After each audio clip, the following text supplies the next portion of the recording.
saya akan sangat senang juga ketika Anda bisa open cam, ya. Jadi kelihatan wajah-wajah cerianya, wajah-wajah sehatnya. Terima kasih Mbak Yuyun, Mbak Mena sudah, Ardan Aziz, terima kasih sudah membuka. Silakan teman-teman yang belum buka kameranya, kalau sinyal tidak bermasalah, mari kita saling melihat, saling melihat dan supaya kita tahu ya.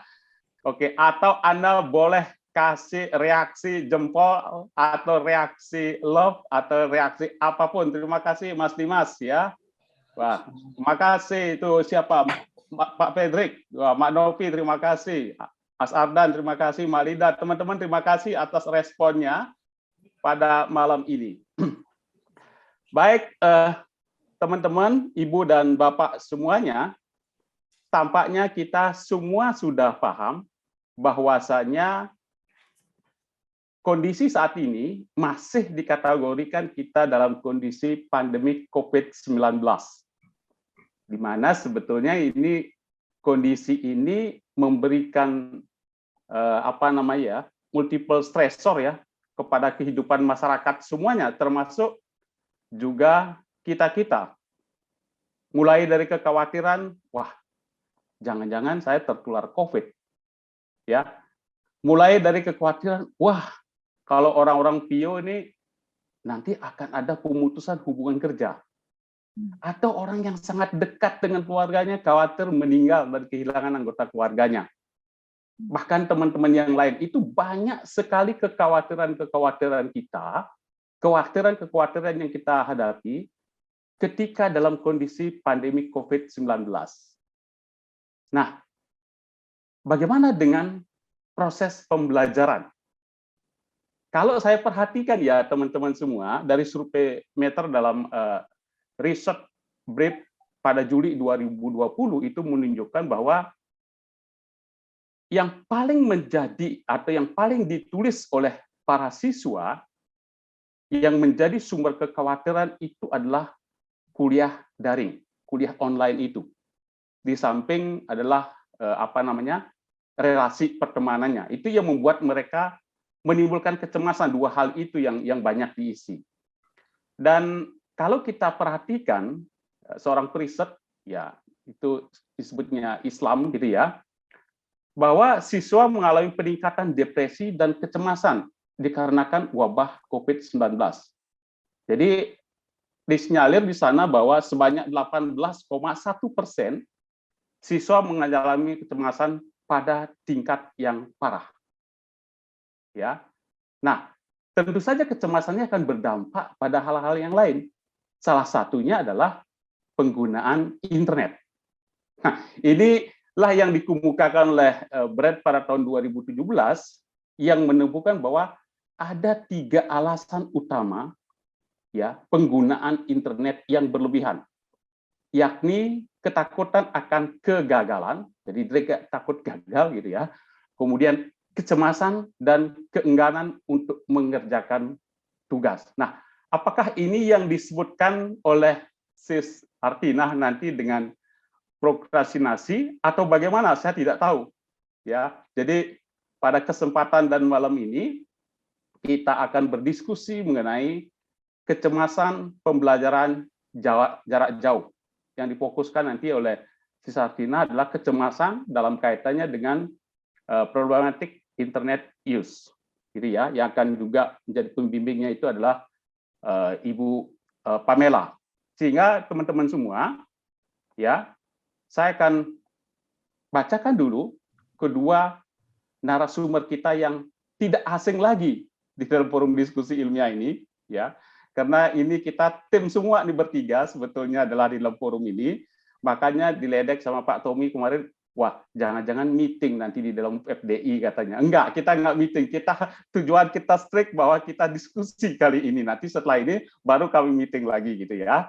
Baik, teman-teman semua, saya akan bacakan dulu narasumber kita yang tidak asing pada malam ini adalah Ibu Pamela Henraeng, ya. Jadi saya share screen, yang saya mohon maaf dulu Ibu Pamela karena begitu banyak Ibu punya data, jadi mohon maafkan saya, pasti saya tidak akan bisa bacakan semuanya. Ya, teman-teman, kalau teman-teman lihat ini segudang penelitian publikasi beliau, tapi saya akan coba mulai dari latar belakang akademiknya. Ya, jadi kalau kita lihat Ibu Pamela ini adalah bukan SS kan Bu ya, bukan sarjana sastra ya, tapi sarjana pendidikan bahasa Inggris gitu ya. Ini adalah sarjananya dari Universitas Advent Indonesia. Kemudian mengambil 2 program magister ini, Bu Pamela rajin sekali sekolahnya, Master Kesehatan Masyarakat MPH, ya, kemudian Master Pendidikan Konseling Psikologi MA, dan doktornya PhD-nya itu adalah di bidang kurikulum dan instruksi, sehingga sangat relevan dengan pembahasan kita kali ini. Ya, pengalaman mengajar, beliau mengajar di bidang psikologi pada mata kuliah pendidikan anak berkebutuhan khusus, ya. Kemudian penyusunan dan pengembangan kurikulum, filsafat, psikologi budaya, psikologi pendidikan, psikologi anak berkebutuhan khusus, psikologi komunikasi, kode etik.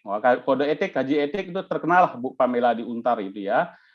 Kemudian penerapan nilai etik juga, ya, psikologi anak berbakat dan psikologi kognitif, banyak ini. Lebih banyak ini kelihatannya pada klinis dan pendidikan ya Bu ya, psikologi belajar, teori aplikasi psikologi sosial, aplikasi teori psikologi pendidikan, teori dan aplikasi psikologi pendidikan. Ini adalah akademik beliau dan jadi dosen di Untar itu di program S2 sejak 2008 sampai dengan saat ini, dan juga dosen program sarjana ya strata 1 di Fakultas Psikologi itu 2018 sampai dengan saat ini. Di samping beliau, Bu Pamela PhD sebagai akademisi, ini juga beliau adalah pengusaha. Pengusaha ini. Jadi komisaris utama PT Ananta Karya Sejahtera 2018 sampai sekarang.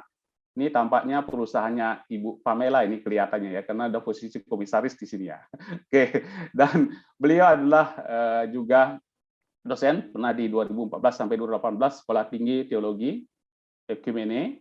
Di Ukrida pernah sebagai wakil dekan 3 2008 sampai 2011, kemudian manajer kemahasiswaan, riset dan alumni 2011 sampai 2018. Ini punya law firm dan Harmon Nainggolan dan KO. Nah, ini managing director 2008 sampai 2012, juga adalah pengajar di Perguruan Kristen Metodis Indonesia 2081 sampai 1981 sampai 84. Ya. Nah, teman-teman bisa lihat ini penelitian dan publikasi bersama dosen Bu Pamela banyak sekali ini ya. Emotional intelligence, ya, in vitro antioksidan. Wah, ini banyak nih Bu. Ya, teman-teman banyak, nanti kalau berminat nanti bisa minta ke Ibu Pamela hasil-hasil penelitiannya. Penelitian dan publikasi bersama mahasiswa pun juga banyak ini. Salah satunya juga nanti adalah hasil penelitiannya dengan Saudari Hartina, ya. Oke, ini kok nggak bisa lagi. Nah, ini PKM bersama dosen juga ada seri seminar parenting, ya, psikoedukasi tentang motivasi belajar, ya. Itu adalah PKM bersama dosen, ya. Banyak nih juga dari PKM bersama mahasiswa juga ada. Bukan itu saja, beliau juga adalah penulisan buku nih sebagai editor buku Bunga Rampai, Perilaku Delinkuensi Pergaulan Anak dan Remaja ditinjau dari pola asuh orang tua tahun 2020. Nah, relatif baru nih ya. Penulis buku chapter tentang persahabatan sebagai sumber dukungan pada masa pandemi COVID-19. Nah, relevan nih ya.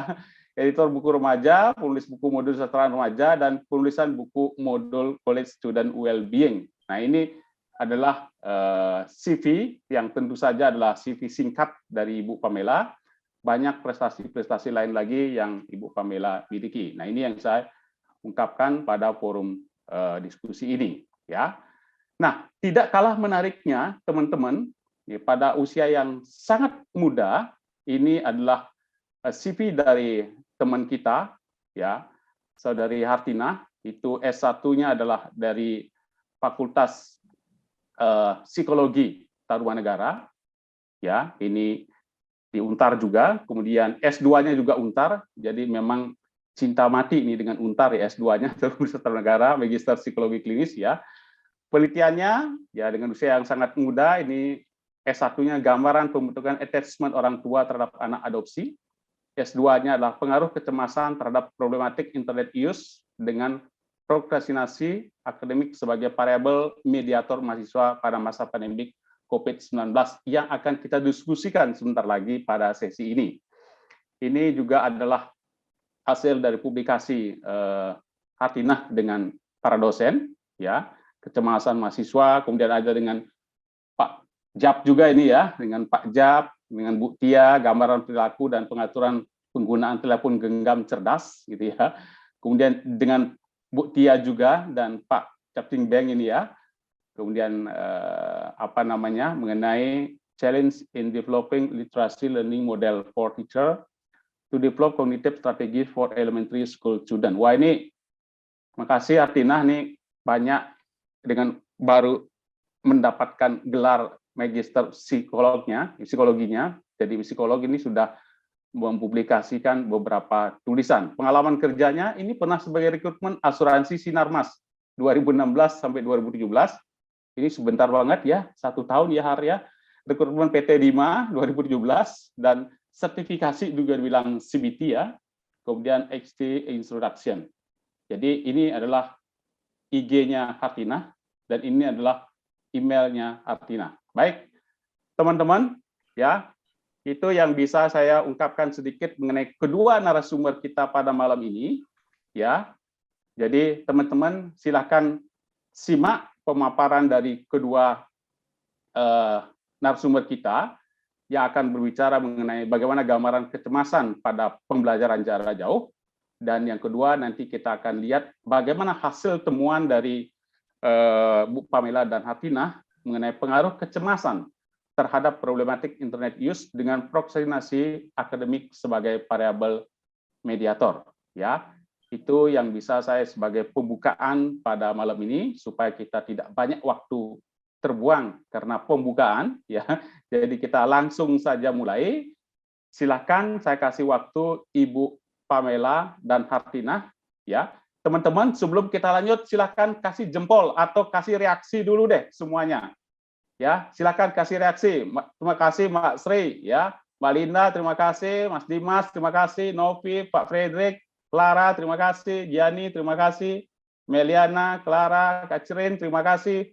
Wah, ini banyak nih. Monica, terima kasih. Leni, Reza, Evelyn, Lydia, terima kasih teman-teman semua, ya atas responnya yang luar biasa. Sekali lagi kami akan sangat senang jika Anda bisa membuka kamera. Silakan Bu Pamela dan Hartinah untuk memaparkan hasil penelitiannya. Terima kasih Bu. Ya, terima kasih banyak ya Pak Made atas introduction-nya kepada kami para pembicara. Selamat malam kepada semua hadirin ya, ibu-ibu, bapak-bapak, dan juga mahasiswa S2 kami yang kami kasihi. Malam ini saya akan memulai ya, biasanya sih mahasiswa, karena saya ingin memberikan sedikit hal yang mungkin untuk memberikan gambaran yang lebih jelas dulu, ya kemudian nanti kita akan melihat bagaimana penelitian yang telah dilakukan oleh Hartinah ya, agar kita semakin mengetahui hasil-hasilnya yang berkaitan dengan kecemasan kecemasan mahasiswa ya dalam pembelajaran jarak jauh ya. Kemudian juga kita akan melihat bahwa Hartinah itu memperhatikan beberapa variabel penting dalam penelitiannya, yaitu kecemasan, kemudian problematik internet use, dan juga prokrastinasi akademik. Itu adalah hal-hal yang sebenarnya sangat up to date ya untuk saat ini ya, dalam pembelajaran jarak jauh ini, dengan berbagai permasalahan-permasalahan yang dihadapi oleh para mahasiswa. Jadi kita akan mulai segera ya. Saya memang tidak berencana untuk share screen karena memang beberapa hal ini hanya untuk introduction-nya supaya ada gambaran-gambaran aja. tetapi fokus kami ini sebenarnya penelitian yang akan hasil penelitian yang akan di-share oleh Hartitna ya. Jadi kalau kita perhatikan zaman kita ini internet itu tidak dapat dipisahkan ya dari kehidupan kita sehari-hari. Internet itu tumbuh sangat pesat. Ternyata setiap 11 detik itu sudah setiap 11 detik itu ada pengguna internet yang baru ya. Dan kalau dalam sehari itu katanya ya dari penelitian-penelitian previous study itu 1 juta pengguna baru setiap harinya. Jadi pengguna media sosial ini ternyata ada positif tapi juga ada negatifnya ya Pak Made ya dan teman-teman semuanya. Pengguna media sosial itu bisa berdampak negatif pada kesehatan mental. Dan hal ini sudah diteliti oleh si Jiang dan Nian di tahun 2020. Jadi masih sangat baru ya, masih kira-kira sekitar 2 tahunan ini ya. Dia menemukan bahwa semakin sering seseorang memakai media sosial ya, dan khususnya untuk Jiang dan Nian itu, mereka itu meneliti dengan pakai Instagram. Karena ya Instagram itu kan banyak foto-fotonya ya. Jadi mereka mendapatkan ya bahwa semakin sering seseorang memakai media sosial itu bisa meningkatkan perilaku. Perilaku apa sih yang ditingkatkan? Rupanya perilaku perbandingan sosial ya antara dirinya dengan orang lain. Hasil perbandingan sosial itu ternyata ada hal yang kalimatnya sih meningkatkan ya, tapi meningkatkan hal yang kurang baik, yaitu meningkatkan kecemasan sosial. Jadi perbandingan sosial itu bisa meningkatkan kecemasan sosial. Jadi ada keinginan untuk memiliki penampilan dan popularitas serta melakukan perbandingan yang semakin semakin banyak berkaitan dengan sosial media, kemampuan antara dirinya dengan kemampuan sosial orang lain. Jadi hal ini ternyata dengan banyak melakukan perbandingan sosial itu akan menurunkan keberhargaan diri dan muncul persepsi yang negatif. Sebagaimana kita tahu bahwa ada teori Maslow ya, salah satunya kan self esteem ya, setelah beberapa layer gitu ya, berapa safety ya, kebutuhan shelter, kebutuhan belonging, itu kita ini manusia itu butuh self esteem ya. Ini ternyata dengan perbandingan sosial itu dapat menurunkan keberhargaan diri ya, dan bahkan muncul satu persepsi yang negatif. Menurunkan keberhargaan diri ini dapat mempengaruhi kesehatan psikologis.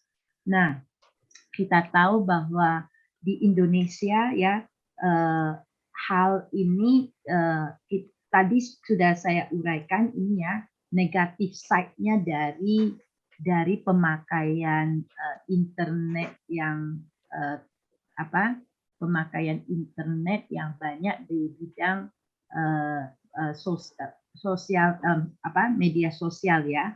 Dan hal ini kalau kita lihat di tahun 2022 ini, 2 bulan yang lalu mereka melakukan penelitian ya, menurut laporan data Reportal sudah mencapai 204,7 juta orang yang memakai internet. Penetrasi internet Indonesia itu sudah mencapai 73,7%. Jadi sebenarnya sangat besar ya di Indonesia itu pemakaian internet itu luar biasa. Nah, saya akan juga karena ini forum diskusi ilmiah ya. Jadi kita santai aja ya, mungkin nanti setelah saya bicara, mungkin ada yang komentar juga silakan ya sebelum sebelum ke Hartina boleh sedikit. Saya ingin menekankan bahwa ada hal-hal yang kita perlu tahu ya, karena judulnya ini kecemasan ya.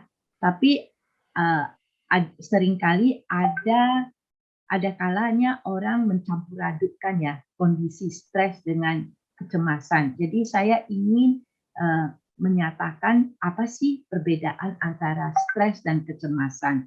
Nah, bila mana seseorang itu mudah tersinggung, ya, marah, lelah, nyeri otot, masalah pencernaan dan sulit tidur. Nah, kira-kira apa sih? Itu stres atau kecemasan?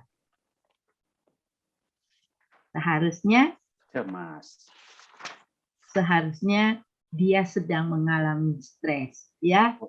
Nah, kalau kecemasan itu adalah rasa khawatir yang berlebihan yang terjadi secara terus-menerus dan susah hilang. Dan sebenarnya kalau kita lihat ini agak ada garis tipis antara stres dan kecemasan. Jadi jangan heran kalau jawabannya itu ya kurang tepat, itu nggak masalah karena memang hanya garis tipis ya antara stres dan kecemasan.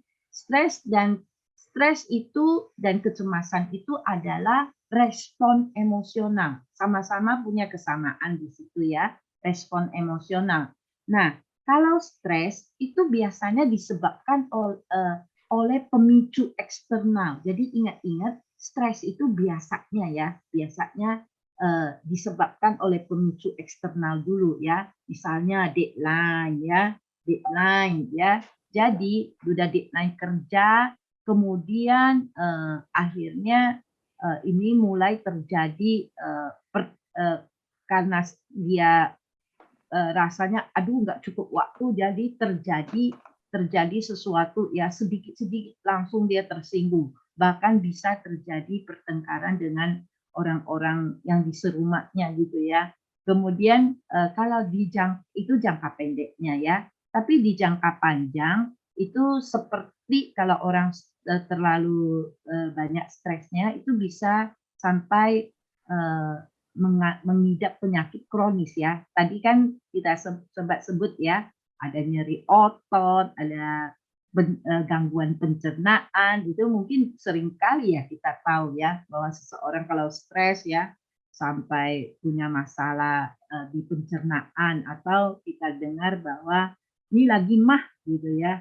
Oke. Kemudian orang yang mengalami stres itu mengalami gejala mental dan fisik ya.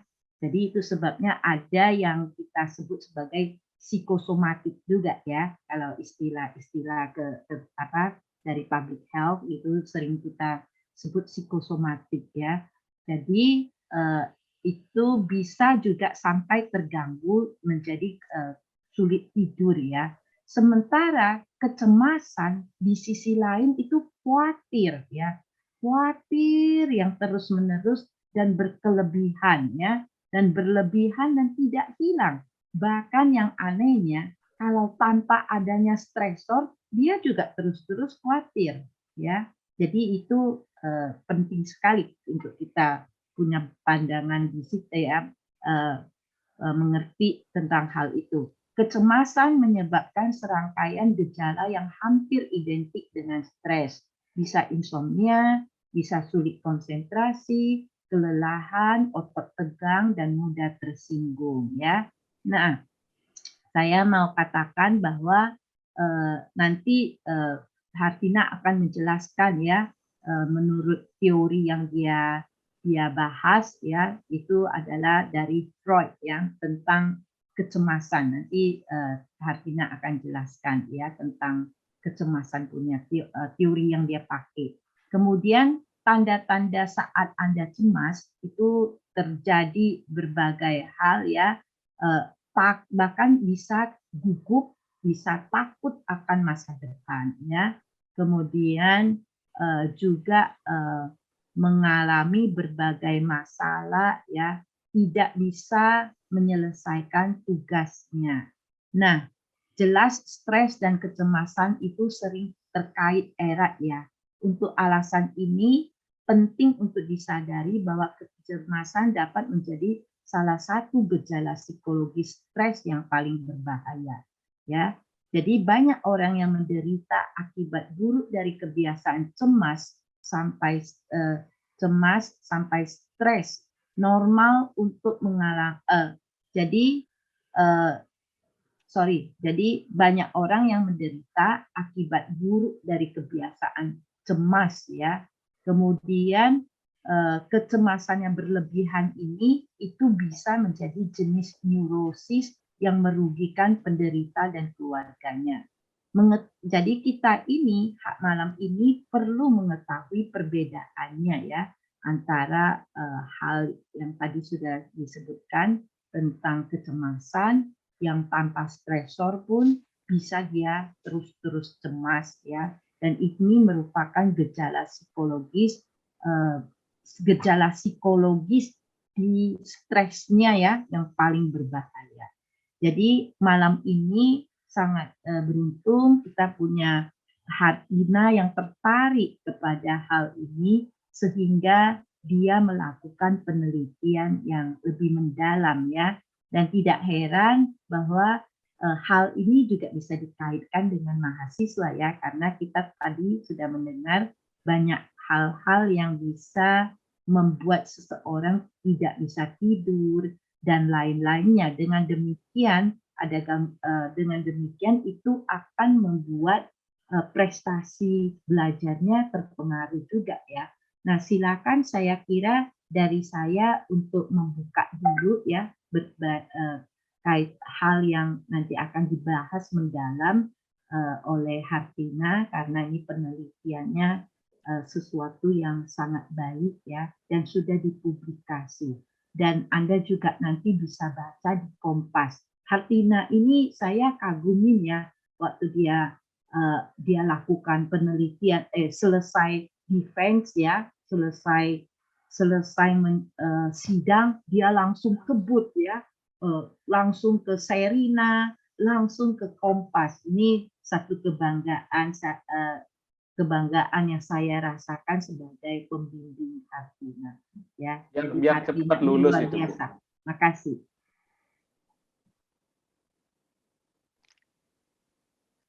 Silakan Hartina sekarang itu biar cepat lulus tadi Bu Pamela, makanya Hartina tidak mau bayar SPP lagi, buru-buru dia hubungi pihak Kompasnya untuk bisa mempublikasikan. Silakan Hartina. Ya, terima kasih banyak Bu Pamela, introduction-nya tadi cukup membuka ya kenapa latar belakang saya mengambil topik-topik ini sebagai topik penelitian tesis gitu ya kan. Banyak ya di antara kita yang ngambil tesis itu topik-topik yang sebenarnya nggak jauh dari relate dari kehidupan kita. Nah, mungkin saya langsung aja izin kepada Pak Moderator, Bapak Ibu, untuk saya izin untuk share screen untuk materi kita malam ini.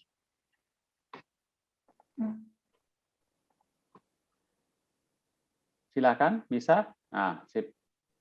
Iya, oke. Saya besarin dulu ya.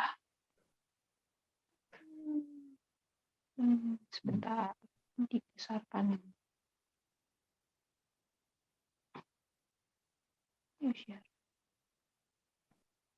Oke, sudah terlihat Bapak Ibu? Masih hitam? Masih belum.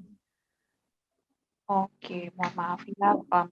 Mungkin lemot, soalnya laptopnya udah lumayan dari S1 laptopnya.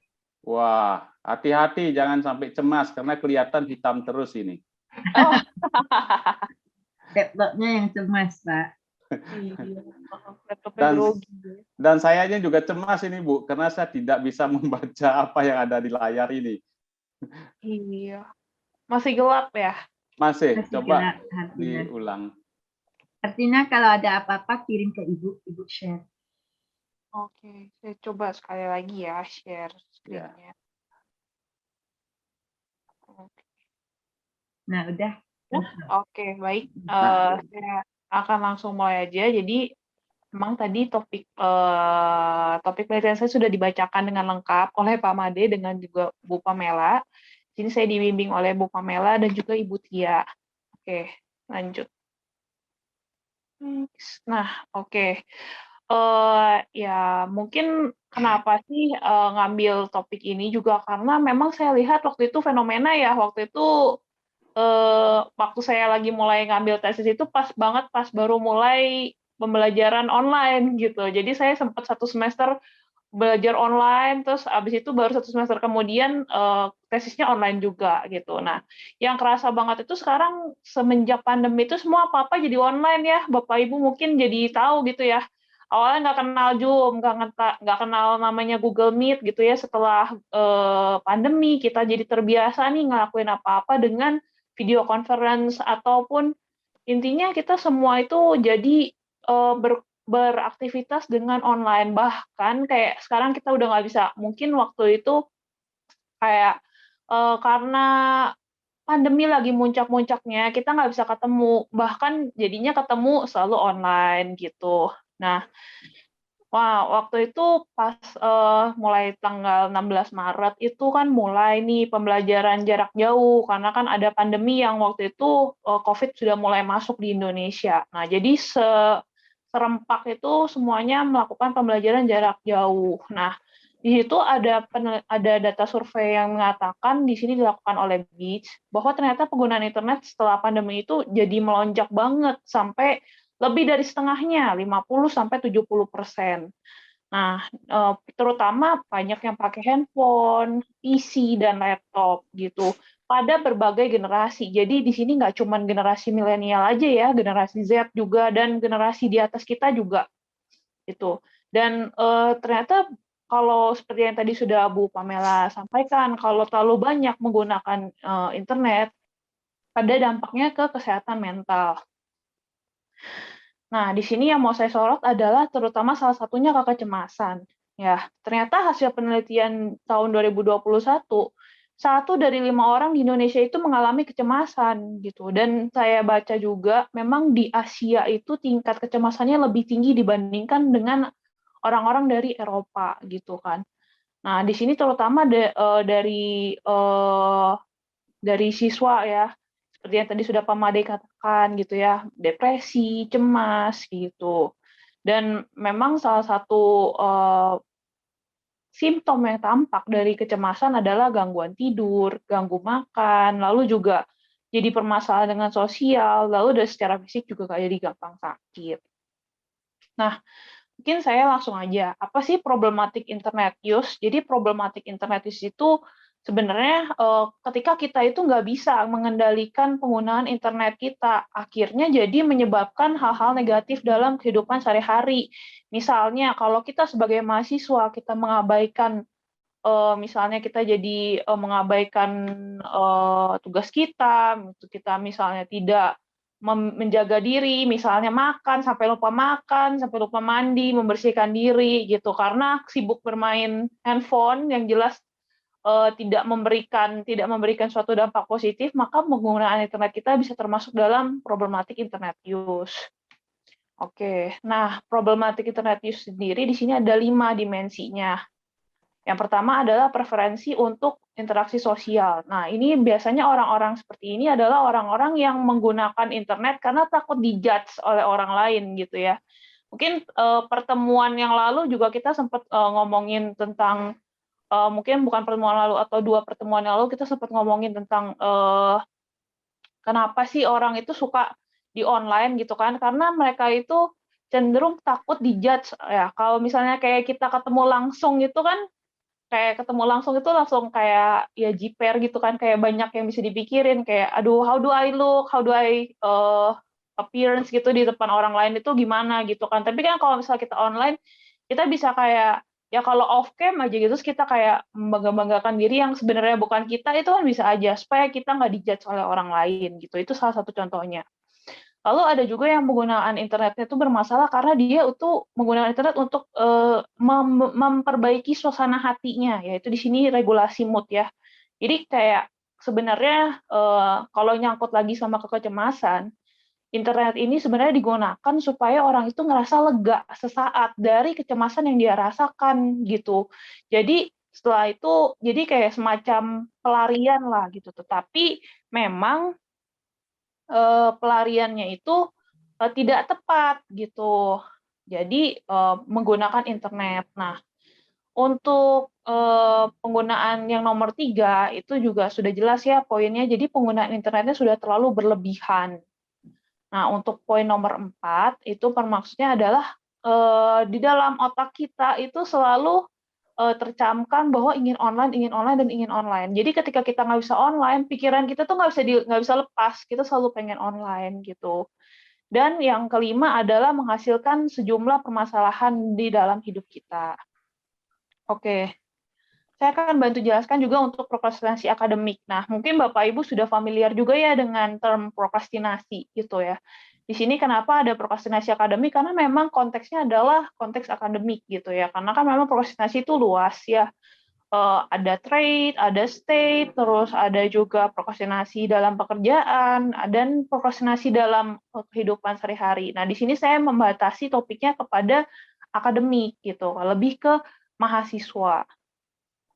Oke, seperti kecemasan yang tadi sudah Bu Pamela bantu jelaskan, lebih ke keadaan emosional. Sebenarnya kayak kalau dibilang kecemasan itu buruk banget, enggak juga ya, Bapak Ibu, teman-teman, karena kecemasan itu perlu gitu kan. Kita perlu cemas untuk kayak kalau misalnya Bapak Ibu ingat, kayak kita harus survive gitu kan. Nggak mungkin kan kita kayak lihat ular atau singa di depan terus kita diem-diem aja gitu.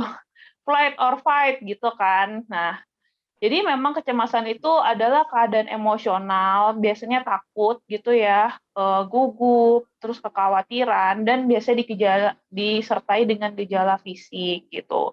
Kalau menurut DSM, yang namanya kecemasan itu lebih ke ketakutan yang akan terjadi di masa yang akan datang. Jadi bukan permasalahan yang di masa yang lalu-lalu ya. Kalau masa yang lalu-lalu mungkin lebih ke penyesalan gitu ya.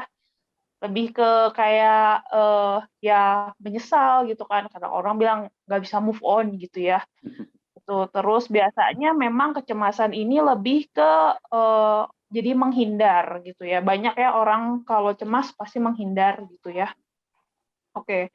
Nah, seperti yang tadi saya sudah sampaikan juga memang kecemasan ini menjadikan kita tuh jadi salah satu cara untuk lepas dari kecemasan itu ada yang kurang tepat gitu kan. Jadi makanya namanya maladaptive coping. Jadi bukannya menyelesaikan masalah kita malah mengerjakan hal yang lain supaya perasaan kita tuh lega gitu ya. Maksudnya bukan sepenuhnya salah, tapi tergantung konteks juga gitu. Kalau misalnya kita perasaannya tenang tapi masalahnya nggak selesai-selesai terus kan ya kita bakalan ya cemas-cemas terus aja gitu karena inti core permasalahannya kan nggak selesai gitu. Nah, sini ada sejumlah penelitian yang menyampaikan bahwa memang prokrastinasi itu diasosiasikan secara positif dengan maladaptive coping gitu. Intinya memang supaya kita tuh ngerasa lega sesaat gitu ya, supaya ngerasa kayak kita punya kontrol terhadap suasana gitu ya. Tapi kalau berlarut-larut, balik lagi, tidak menyelesaikan masalah. Oke, nah hipotesis penelitian saya adalah prokrastinasi akademik itu akan mediator kecemasan dengan penggunaan internet bermasalah. Oke, di sini saya bantu jelaskan untuk metode penelitiannya.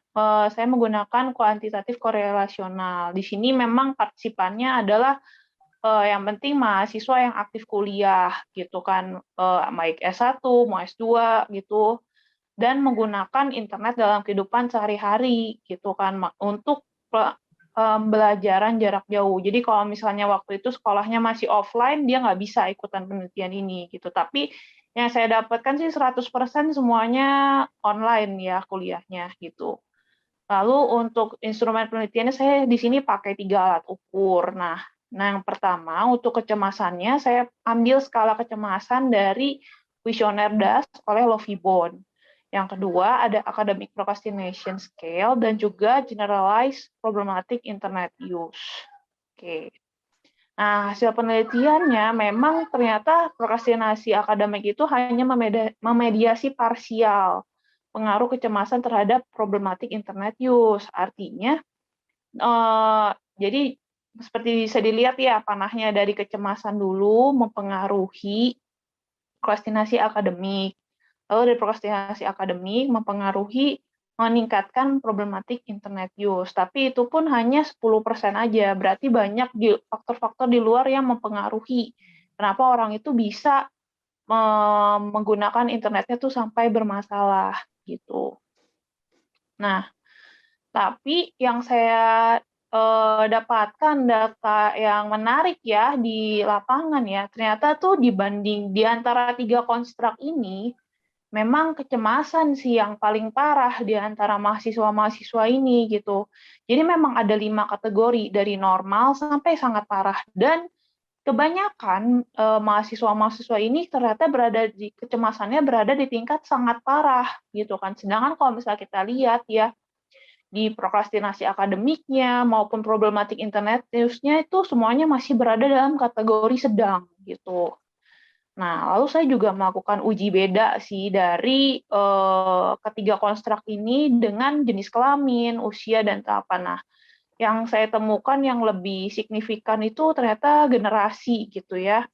Jadi penggunaan internet dan prokrastinasi akademiknya itu berbeda nih, di mana generasi milenial itu lebih banyak menggunakan internet dan lebih banyak melakukan prokrastinasi dibandingkan generasi Z gitu. Generasi Z itu yang 23 tahun ke atas gitu.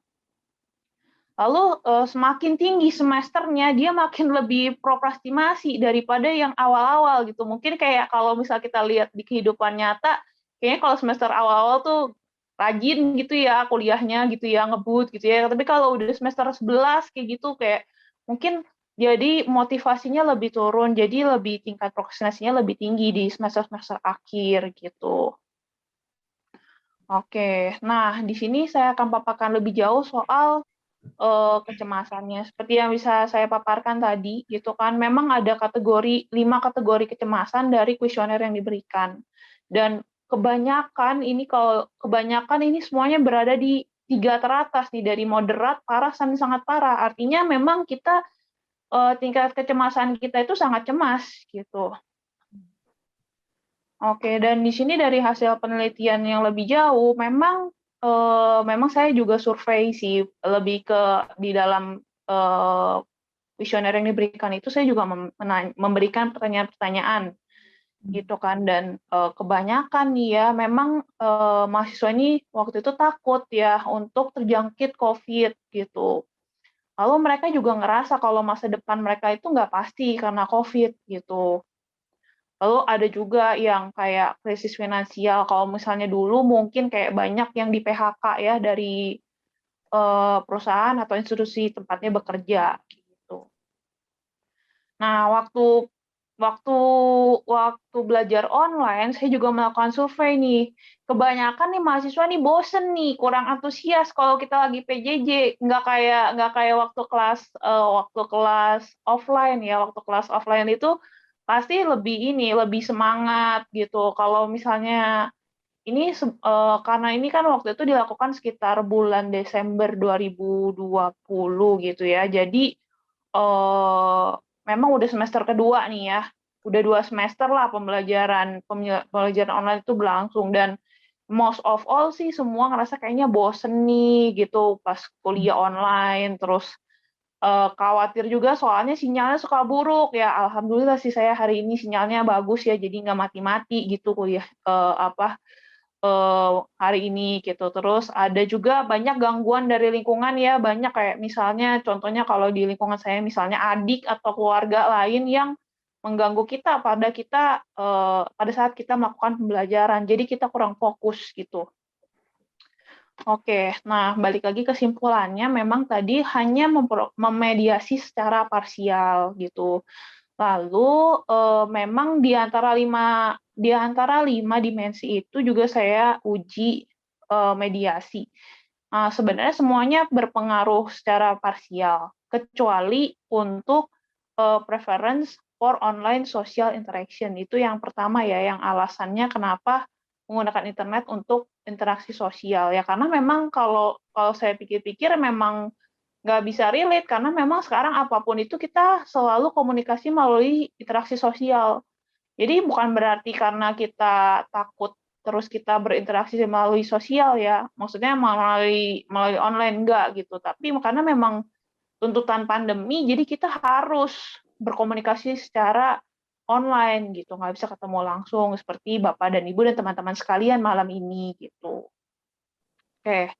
Nah, kesimpulannya memang tadi lebih ke kecemasannya itu tingkatnya sangat parah. Terus lebih ke memang situasi pandemi ini dan situasi PJJ itu mempengaruhi perasaan kecemasan yang mereka rasakan gitu, dan kebanyakan mereka ya akan cemas terjangkit COVID gitu. Dan kalau ditanya memang mereka lebih cemas waktu pembelajaran secara online dibandingkan sebelum online gitu, dan masalah yang dihadapi itu memang kurang antusias dan bosen sih gitu. Iya. Mungkin dari saya sekian. Oke, baik. Terima kasih, Sis Artina. Teman-teman kasih reaksi, itu udah dikasih reaksi sama Mbak Respati itu. Kasih tepuk tangan, kek, Mbak Artinanya, teman-teman. Nah, itu udah banyak kasih tepuk tangan tuh ya. Ya, tuh banyak lagi sekarang tuh, Mbak Yuyun, Ardan, Prasania, Catherine. Terima kasih ya. Terima kasih, Mbak Artina dan Ibu Pamela. Nah, ini kan survei dilakukan di tahun 2020 Desember ya. Coba nih, sebelum kita menjurus kepada proses tanya jawab, gitu ya. Ini kan cukup lama ya, teman-teman ya, penelitian yang sudah dilakukan 2020 kelihatannya. Ini terkait dengan pembelajaran mengenai jarak jauh. Nah, sekarang coba saya tanya kepada teman-teman nih di sini nih. Acungkan jempol, raise hand. Pertanyaan saya simpel sekali, teman-teman ya. Siapa yang berkeinginan saat ini untuk pembelajaran tatap muka secara langsung? Ya. Ada nggak yang berkeinginan saat ini untuk belajar tatap muka secara langsung?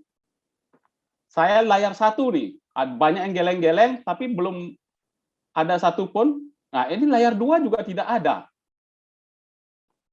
Ya, artinya kalau itu tadi problemnya teman-teman ini sudah tidak cemas lagi dong pembelajaran jarak jauhnya, malah seneng, wah sambil ngopi-ngopi di rumah gitu kan ya, bisa belajar sambil apa namanya nonton drakor, bisa sambil dengerin Bu Pamela ceramah gitu ya. Nah ini menarik kajiannya Sis Artina terkait dengan kecemasan yang dia lakukan di Desember 2020 nih teman-teman ya. Nah, selanjutnya adalah kita akan berdiskusi ya. Silakan teman-teman persiapkan. Tuh ada ongkos Pak, hemat ongkos Pak. Wah Dimas yang hemat ongkos ya. Terusik juga saya dengan chatnya Dimas gitu ya. Persiapkanlah pertanyaan sebanyak-banyaknya terkait dengan topik kita hari ini ya. Teman-teman bisa nanti menanyakan melalui chat room, silahkan. Langsung pun juga sangat dipersilahkan ya. Namun sebelum kita menginjak kepada proses tanya jawab, saya biarkan Brother Sani untuk lewat terlebih dahulu. Silakan Brother Sani.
Wah, luar biasa Bro Sani, kasih tepuk tangan Bro Sani yang selalu mengingatkan kita jangan lupa bahagia gitu ya. Jadi kalau tadi membaca dan melihat apa yang ditayangkan oleh Bro Sani, saya teringat dengan mata kuliah Employee Assistant Program yang waktu dulu diberikan di Untar ya.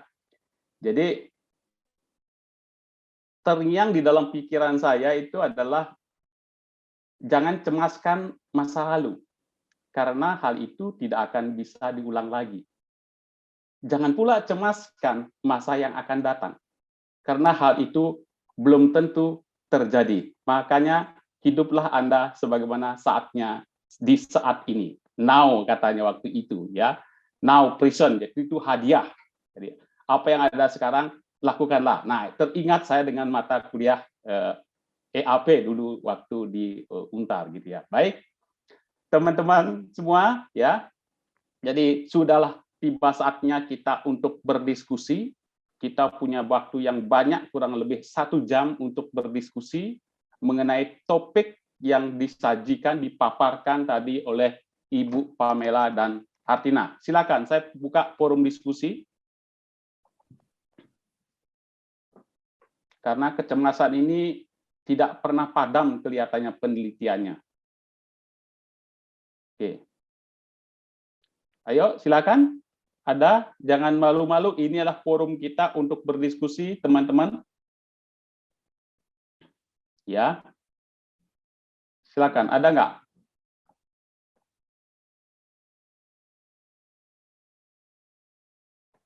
Ada? Ini di chatroom saya lihat ini. Selamat malam. Oh, belum ada. Oke.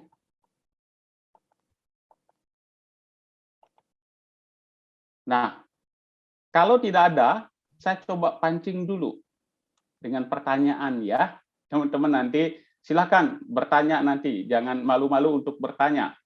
Karena tidak setiap universitas menyelenggarakan forum-forum ilmiah seperti ini. Kita sangat beruntung di Untar ada program seperti ini ya. Ini knowledge management-nya program Magister Psikologi Untar sangat jalan ini ya. Jadi kalau orang-orang PIO bilang KM-nya jalan nih Pak. Wah, KM-nya karena ada community of practice terkait dengan penulisan ilmiah gitu ya. Nah, saya teringat tadi dengan selalu saya susah untuk mengatakan prokrastinasi ya, susah saya mengatakan. Itu barangkali ya. Barangkali coba bisa Ibu Pamela dan Sis Hartina jelaskan kepada kami semua. Di situ prokrastinasi itu dijadikan variabel mediator antara kecemasan dengan problematik internet use. Gitu ya. Nah, boleh dijelaskan nggak kepada kami, kenapa kok itu dijadikan variabel mediator? Nah, itu pertanyaan saya itu. Supaya nanti kita bisa pahami bahwa, oh dijadikan variabel mediator, karena alasannya seperti ini dan lain sebagainya. Silakan. Baik, Silakan, Hartina. Baik, Pak. Memang kenapa saya awalnya memilih sebagai mediator, karena kalau dilihat ya, memang ada nih hubungan antara masing-masing variabel gitu ya. Kalau misalnya dilihat sebenarnya, emang kan memang kita sebelum penelitian itu pasti bakalan lihat penelitian terdahulu. Dulu saya mungkin diinstruksikan sama ibu-ibu pembimbing yang hebat ini untuk bikin suatu Excel di mana di situ tuh dipaparkan nih ya hubungan antar variabel. Dan kalau ditanya apakah kecemasan nih berhubungan dengan ketiga variabel ini, ada gitu kan, ada hubungannya dan rata-rata positif. Tapi di sisi lain ya, ada juga penelitian yang bilang mereka itu nggak berhubungan gitu. Jadi selalu ada sisi yang mendukung nih, ada sisi juga yang nggak mendukung. Dan kalau saya melihatnya lebih ke kecemasan ini mempengaruhi prokrastinasi akademik gitu. Dan disalurkan melalui penggunaan internet yang tidak tepat. Makanya saya lebih memilih ke ini mediator gitu, Pak. Karena hubungan mediator itu lebih kuat ya, karena dia juga kan mempengaruhi secara langsung gitu, Pak. Oke. Mungkin Bu Baik, Pamela mau Bu menambah. Pamela, ada Bu? Ya, secara umum itu biasanya sih apa ya, kecemasan kecemasan terhadap problematik internet use ataupun ini ya, satu lagi prokrastinasi terhadap problematik internet use, mungkin secara 2 IP 1 DP ya. Ya, mungkin itu sangat mudah ya, sangat gampang untuk diterima.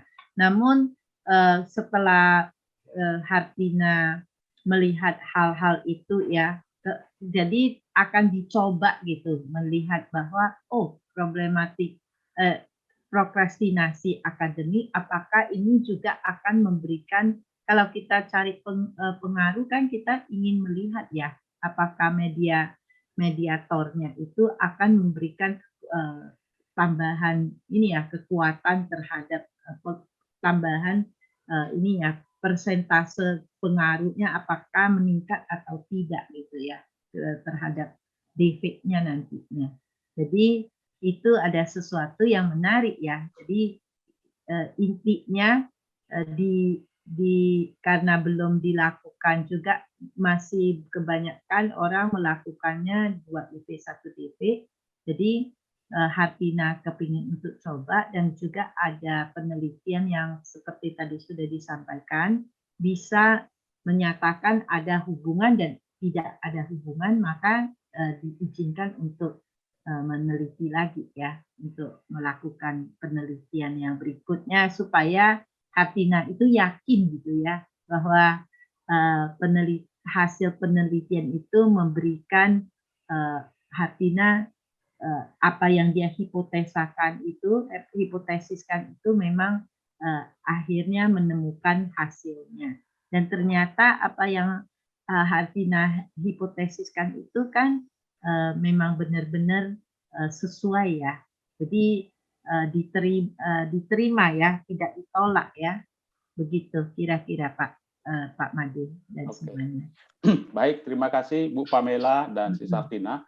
Paling tidak kita mendapatkan insight di sini untuk menjadikan satu variabel sebagai variabel mediator. Jadi digamrengin dulu menurut Sis Hartina tadi itu dalam Excel gitu kan ya. Nanti ada hasil penelitian, yang ini berhubungan, ini tidak berhubungan. Akhirnya kalau kita mengambil sebagai mediator, kita harus mengacu kepada kajian-kajian ilmiah yang mendukung apa yang akan kita lakukan. Baik, terima kasih Sis Hartina. Kita ingin mendapatkan insight dari situ.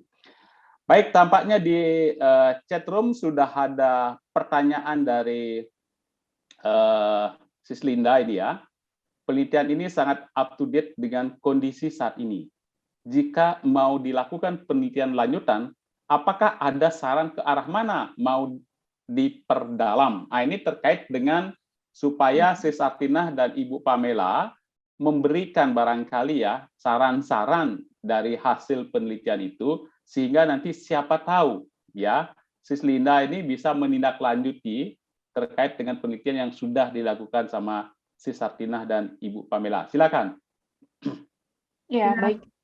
Silakan Hartina dulu ya. Untuk menjawab pertanyaan Ibu Linda ya, Bu Linda terima kasih banyak atas pertanyaannya.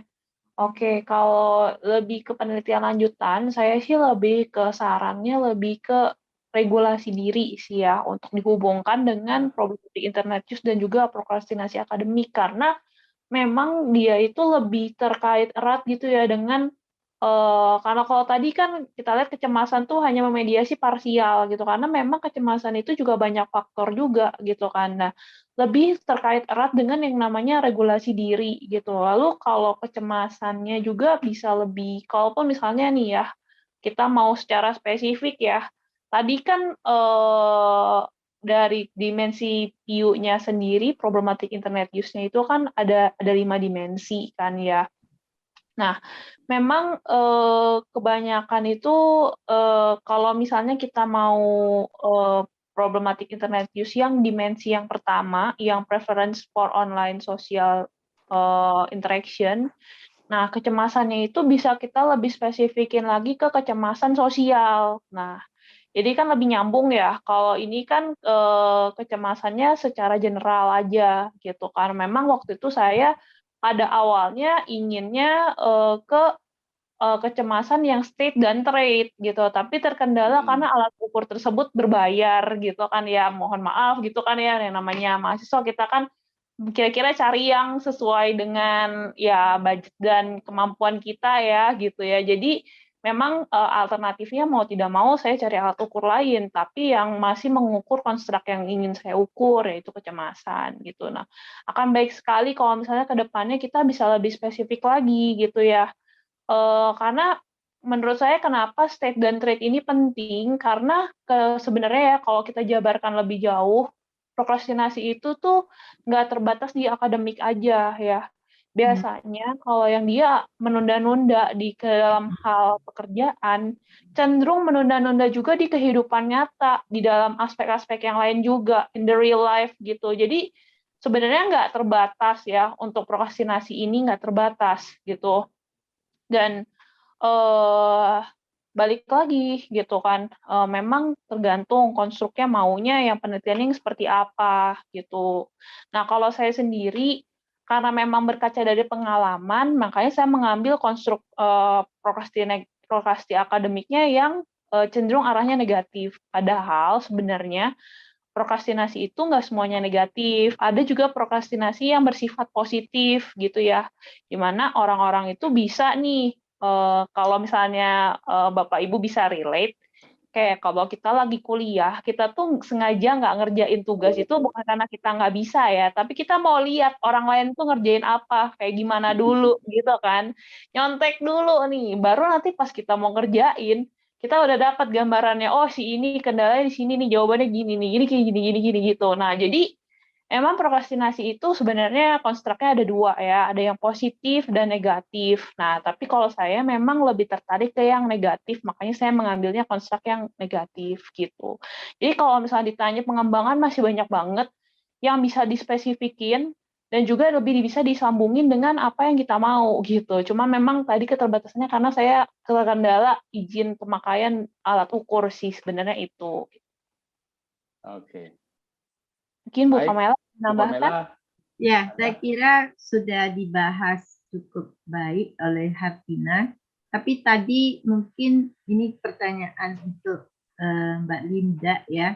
Jadi tadi kan Anda waktu awalnya saya ada sebutkan ya, itu hal-hal problematik internet use ya, pemakaian media-media ini itu bisa akhirnya menurunkan ya, menurunkan keberhargaan diri, di mana hal ini adalah sesuatu yang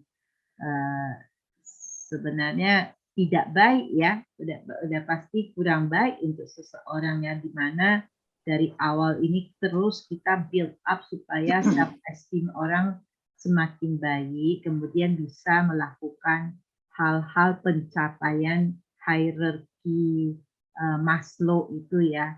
Nah, mungkin kalau ada yang tertarik ke situ, menurut saya sih boleh juga ya untuk dicek lagi ya. Nah, kemudian mau dikaitkan kembali dengan prokrastinasi, saya kira masih memungkinkan saja. Tapi harus dibaca dulu, karena belum pasti self esteem itu ya kaitannya ke prokrastinasi ya. Jadi intinya seperti yang sudah kami berikan tips kepada Hartina supaya untuk membuat di Excel itu dibuat beberapa kolom apa yang sudah dibaca, kemudian apa yang dihasilkan ya, kemudian variabelnya pakai apa-apa saja, kemudian apakah ada orang lain sudah kaitkan ini variabel dengan variabel ini, kemudian apakah ada celah kita untuk melakukan penelitian yang baru dari beberapa variabel tersebut gitu yang menjadi ketertarikan kita. Gitu. Jadi mudah-mudahan menjawab dan menambahkan apa yang sudah Hartina sampaikan. Baik, terima kasih Sis Hartina sama Ibu Pamela ya. Jadi mendapatkan insight lagi kita, jadi bisa disisipin set regulasi ya di tengah-tengahnya barangkali ya. Kalau set regulasinya bagus, berarti ada kemungkinan akan mengurangi pengaruh dari kecemasan terhadap problematik internet use gitu kan. Atau tadi Bu Pamela bisa dikaitkan juga dengan self esteem gitu kan ya. Jadi kecemasan pun tadi si Hartina bisa diuraikan lagi. Dia kan bicara mengenai hal yang sifatnya general ya Hartina ya. Tapi nanti bisa dikaji lagi dengan state, dengan trade-nya. Nah, itu kan sudah menjadi pembeda. Nah, itu yang saran barangkali di penelitiannya si Hartina yang perlu kita tangkap ya, karena biasanya penelitian yang kita lakukan adalah atas saran-saran dari penelitian sebelumnya, ya kan? Nah, supaya kita mendapatkan jawaban-jawaban atas pertanyaan-pertanyaan yang dilakukan sebelum. Baik, terima kasih Bu Pamela dan Sis Hartina. Ini ada lagi pertanyaan dari Mas Frederick, ya. Dari 5 dimensi problematik internet use, yang mana yang paling menonjol dari penelitian ini? Maksudnya Mas Frederick yang paling menonjol gimana Mas Frederick? Paling besar akibatnya gitu atau gimana Mas Frederick?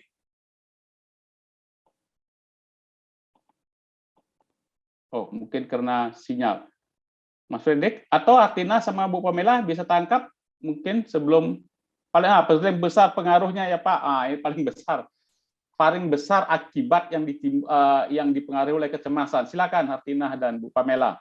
Dari dimensinya Hartina, ya. Hartina yang jawab. Iya, oke, baik. Terima kasih pertanyaannya Pak Frederick. Memang tadi saya sembari udah lihat pertanyaan dulu, saya nyontek dulu nih. Oke, dari pertanyaannya itu dari pengaruhnya memang kan dari dimensi yang preference for online social interaction itu kan memang tidak memediasi ya. Nah, untuk sisanya yang lebih besar pengaruhnya itu di negative outcomes, jadi dimensi yang paling terakhir. Nah, itu pengaruhnya sekitar 27%. Nah, jadi memang tapi masih tergolong parsial. Jadi di luar itu masih banyak banget faktor lain yang mempengaruhi. Nah, tapi kalau misalnya kita mau kaitkan dengan konstruknya ini cocok banget dengan problematik internet use ya. Maksudnya kayak dan dengan lebih terkait dengan prokrastinasi akademik karena memang karena kita tidak mampu mengatur diri gitu ya dan menunda-nunda pekerjaan, jadi memang hasilnya memang lebih banyak ke hasil-hasil yang buruk, misalnya di pekerjaan lebih buruk atau hasil secara kalau ini kan di akademik ya, berarti nilai ujiannya kurang baik kayak gitu. Kalau yang saya survei dari penelitian saya, kebanyakan nih ya teman-teman mahasiswa ini menunda-nunda nih buat belajar ujian. Jadi kalau misalnya mau ujian, kebanyakan itu sistem kebut semalam gitu. Jadi yang banyak yang kayak, oh ya besoknya mau ujian baru belajar gitu in the last minutes.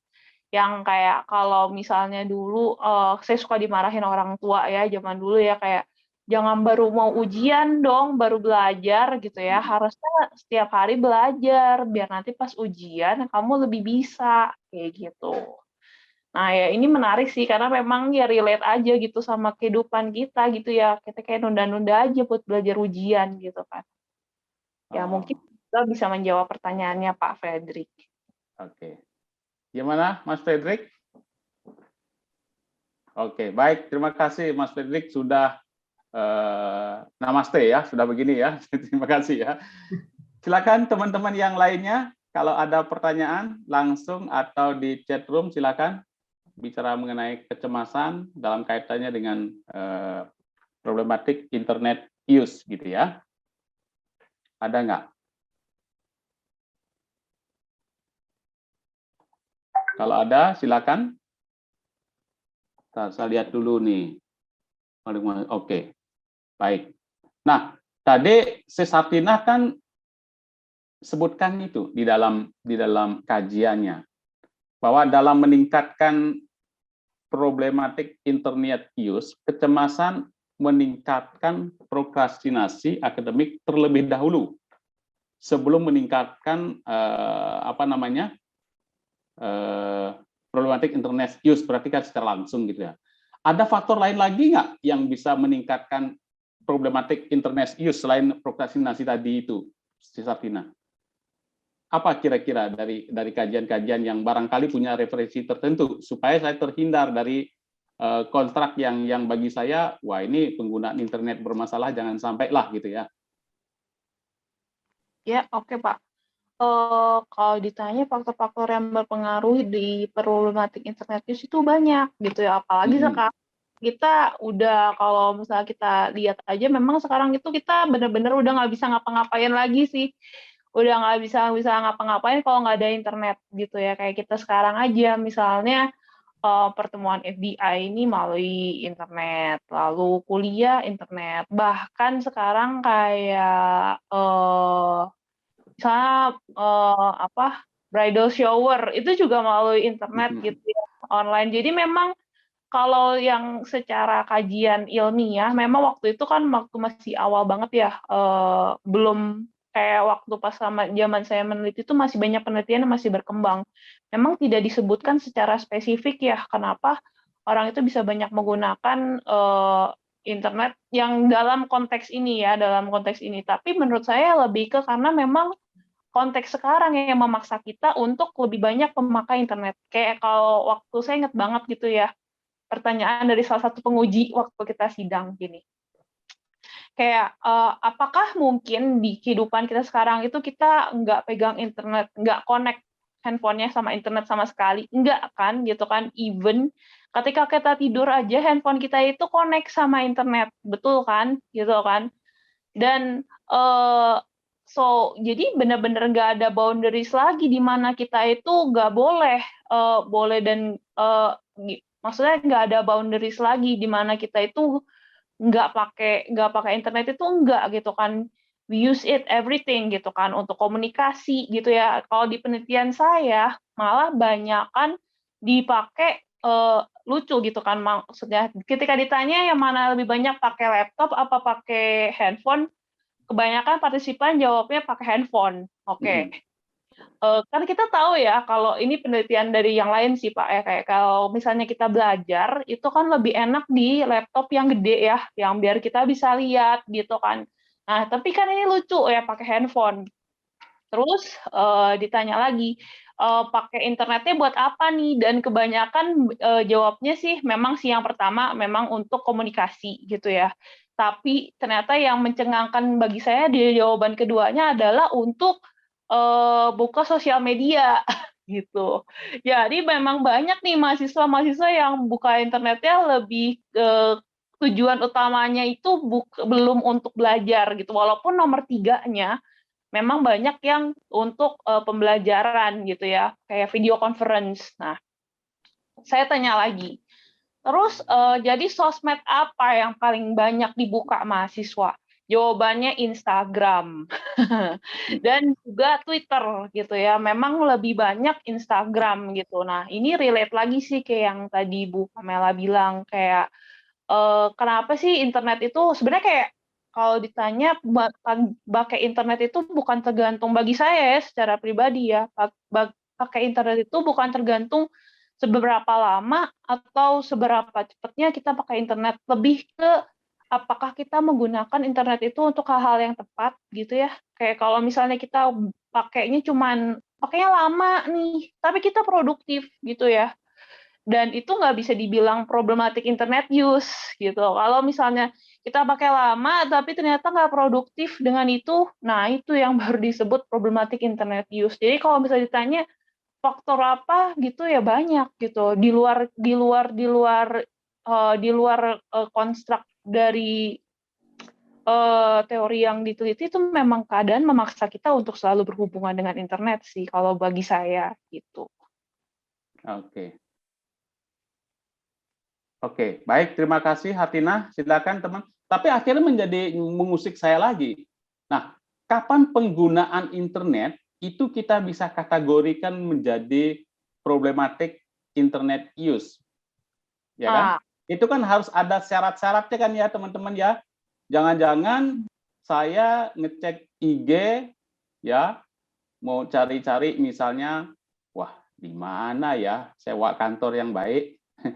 Oh, mana ya ada apa namanya, mau mencari villa buat staycation misalnya, atau mencari apa namanya, harga tiket murah, itu kan bisa berlama-lama itu ya teman-teman kita menggunakan internet. Nah, ada nggak syarat-syarat tertentu bahwa itu disebut dengan problematic internet use? Oke, pertanyaannya bagus banget Pak Made. Ini juga udah diwanti-wanti nih sama Bu Pamela. Iya. Oke. Nah, Ya, silakan dijawab karena udah iya. dibahas. Kalau dibilang tadi, menurut saya sih ya overall kayak bukan lebih lama. Memang jawaban ini berbeda-beda ya, gitu kan. Kalau dari pencetus istilah problematic internet use-nya sendiri, Berg dan Wolf itu nggak ada yang bilang exact time berapa lama dikategorikan sebagai problematic internet use. Tapi kalau misalnya di dalam penelitian yang saya lihat penelitian lain ya, kalau udah ada lebih dari 16 jam itu udah termasuk kategorinya adiksi internet sih, gitu. Nah, comparison-nya kan lebih ke adiksi internet. Jadi karena kan memang sebenarnya si problematic internet use ini kan 11-12 nih sama adiksi internet gitu ya. Cuma memang problematic internet use ini di bawah dari adiksi internet. Makanya yang kita cari juga yang di bawah dari 16 jam itu gitu yang problematic internet use. Nah, kalau di penelitian saya juga uji beda kan, penasaran. Ternyata yang mendekati memang uji bedanya tuh signifikan nih problematic internet use berdasarkan waktu. Dan kebanyakan itu orang yang disurvei saya ya, kebanyakan pakai internet itu 10 sampai 12 jam. Nah, mungkin kalau dibandingkan sama yang tadi itu yang 16 jam memang di bawah. Makanya saya juga ketika dikategorikan datanya itu memang masih kategorinya sedang aja gitu ya, nggak kayak problematik itu lebih banget. Nah, tapi yang mencengangkan bagi saya adalah kedua setelah 10 sampai 12 jam itu banyak banget yang jawab juga saya pakai internet itu lebih dari 12 jam sehari gitu. Terus posisi ketiga juga isinya yang 8 sampai 10 jam gitu. Jadi memang kayaknya rata-rata yang mahasiswa yang waktu saat itu saya yang mengisi kuesioner saya kebanyakan ngisinya itu lebih ke 10 sampai 12 jam dan ya lebih daripada itu sih. Oke. Oke, silakan teman-teman kalau ada pertanyaan. Tapi kembali ini satu ada pembatasan waktu yang kira-kira tadi 16 jam gitu kan ya. Artinya waktu 16 jam ini kalau misal saya gunakan waktu 16 jam ini untuk hal-hal yang sifatnya produktif, ya kan? Jadi saya teringat dengan istilah cyberloafing ya, yaitu kan penggunaan berselancar di dunia maya yang tidak ada kaitannya dengan pekerjaan. Ini orang-orang pio nih, saya pun juga sering cyberloafing gitu kan ya. Cuman kan cyberloafing ada yang ditoleransi, ya, ada yang major sifatnya, ada yang minor gitu kan ya. Nah, ini kalau problematic internet use ini walaupun 16 jam, tetapi kalau saya gunakan itu untuk hal-hal yang memang ada kaitannya dengan pekerjaan, ya, ada kaitannya dengan apa namanya produktivitas misalnya. Apakah itu juga dikategorikan PMU problematic internet use itu, PIU itu? Baik. Nah, kalau menurut hemat saya enggak, Pak, gitu. Karena balik lagi, memang dari Berg dan Wolf-nya itu enggak menyebutkan exact time, tapi kita yang jadi tolak ukur kita adalah kapan penggunaan internet itu bikin masalah, gitu kan. Dan kapan kalau misalnya kayak sebentar, tapi kita pakai itu untuk judi, gitu kan. penelitian saya tuh banyak banget yang internet itu kebanyakan judi ya. Jadi emang kaitannya erat ke yang namanya adiksi internet, dan kebanyakan penyalahan gunaannya tuh dipakai judi sama mohon maaf nonton porno gitu ya. Nah, kalau misalnya sebentar tapi kayak untuk yang kayak gitu judi atau porno itu udah termasuk problematik ya kan, karena kan memang kayak yang namanya judi itu adiksi banget ya, kayak nggak bisa nggak bisa gampang dengan lepas gitu kan. Kadang kalau yang sampai parah banget itu butuh terapis dan mungkin ke psikiater untuk ngurangin adiksinya gitu kan. Tapi kayak kalau misalnya lama kayak kita produktif, itu menurut saya juga nggak termasuk sebagai problematik internet use, karena memang balik lagi, termnya itu kan lebih ke mengakibatkan hasil-hasil negatif di kehidupan kita gitu kan. Tapi kalau misalnya berhasil positif ya jadi tidak termasuk dalam negatif problematik internet use gitu. Oke. Mungkin Pak Made sama Ya, Bu Pamela. Hartina, saya mungkin mau menekankan lewat teori yang dipakai oleh Hartina ya. Kalau teori yang dipakai oleh Hartina itu kan problematik internet use itu pertama kali konsepnya itu datangnya dari si Beard dan Wolf ya pada tahun 2001.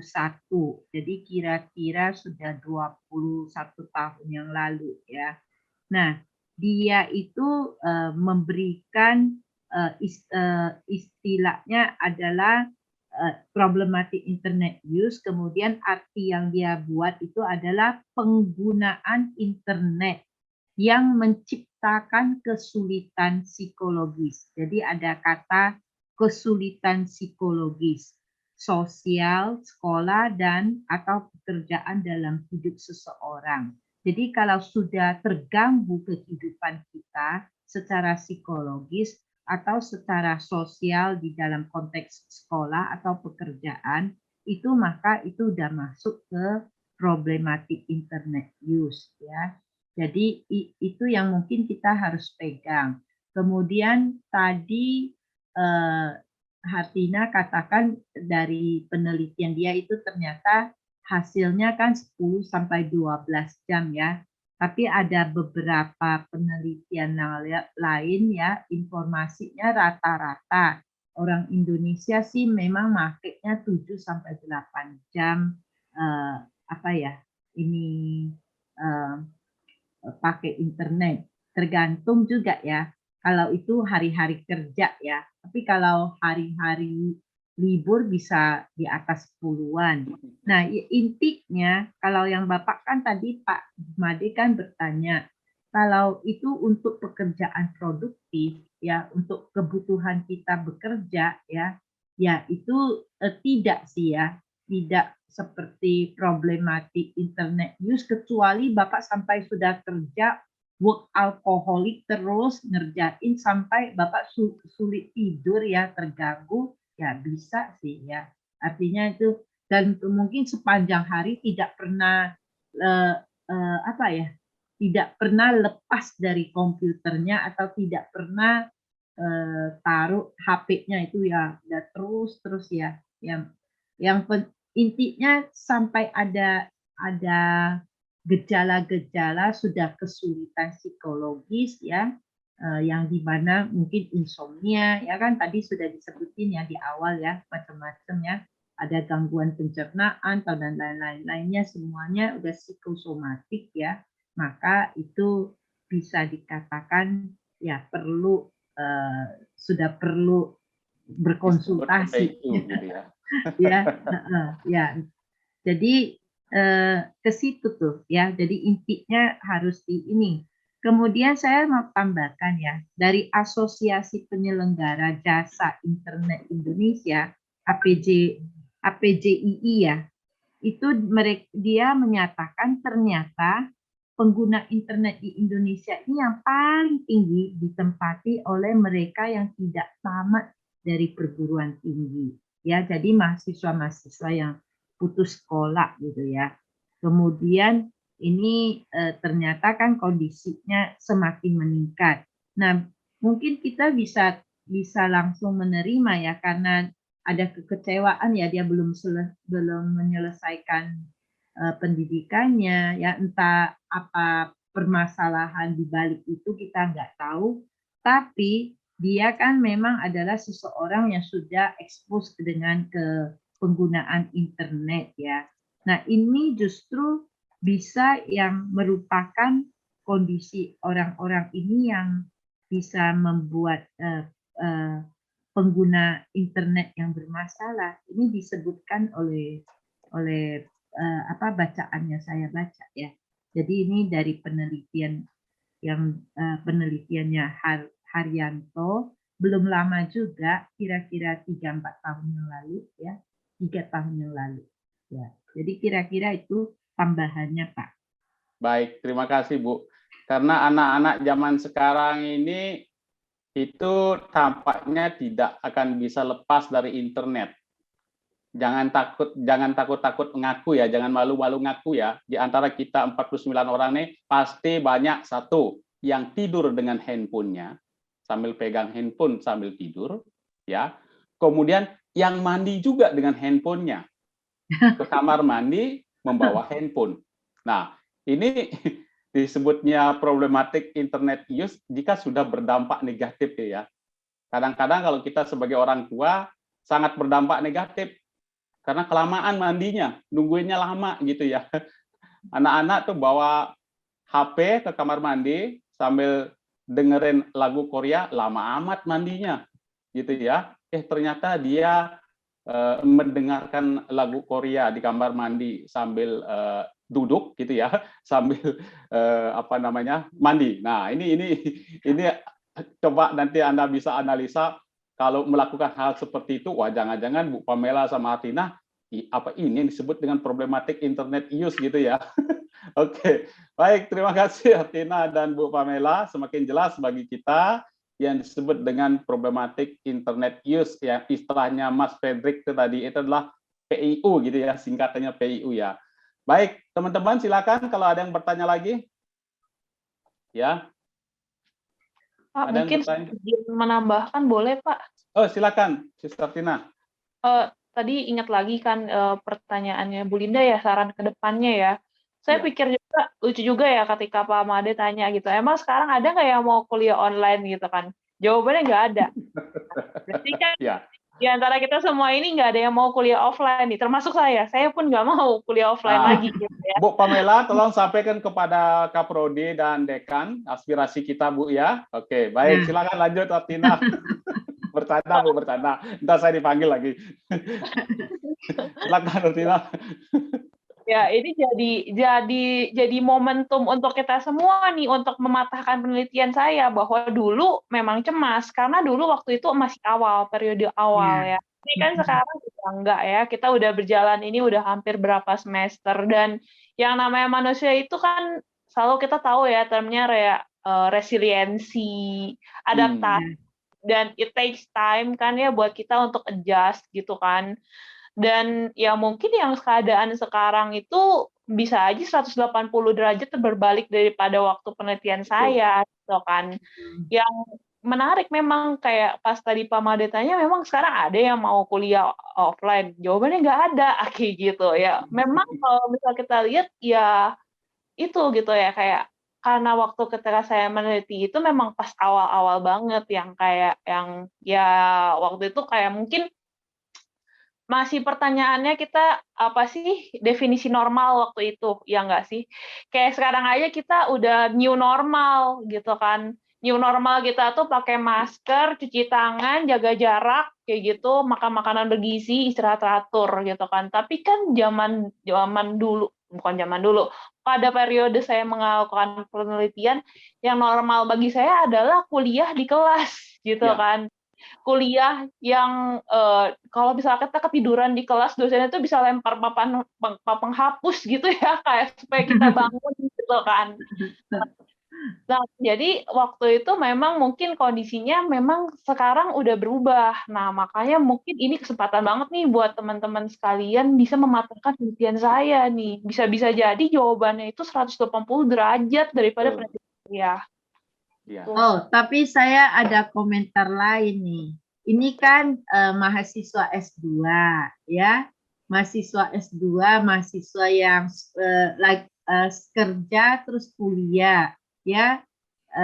Mungkin keadaannya beda dengan yang lagi S1 ya. S1 itu perkembangan jiwanya kan juga berbeda, Pak, ya, sama Hatina ya, dan Bapak-bapak Ibu di sini ya. Kalau yang saya pernah bertanya ya, bertanya di grup PA saya aja ya, anak-anak pembimbing akademik saya, mereka sih sangat berharap cepat untuk bisa offline ya. Oke. Karena kan mungkin banyak hal ya di samping kebersamaan usia-usia sesuai dengan usia perkembangan mereka, mereka tuntutan sosialnya itu kan jauh lebih tinggi ya. Artinya bukan kita nggak butuh ya, tapi mereka lebih tinggi gitu ya di masa-masa itu ya. Ada yang remaja akhir kan ya, kemudian dewasa awal ya, masih banyak hal yang mereka khususnya apalagi mahasiswa yang baru dari SMA masuk ke tingkat 1 itu loh, Pak. Oke. Baik, Ya. berarti kan ada Jadi, satu fenomena ya Bu ya.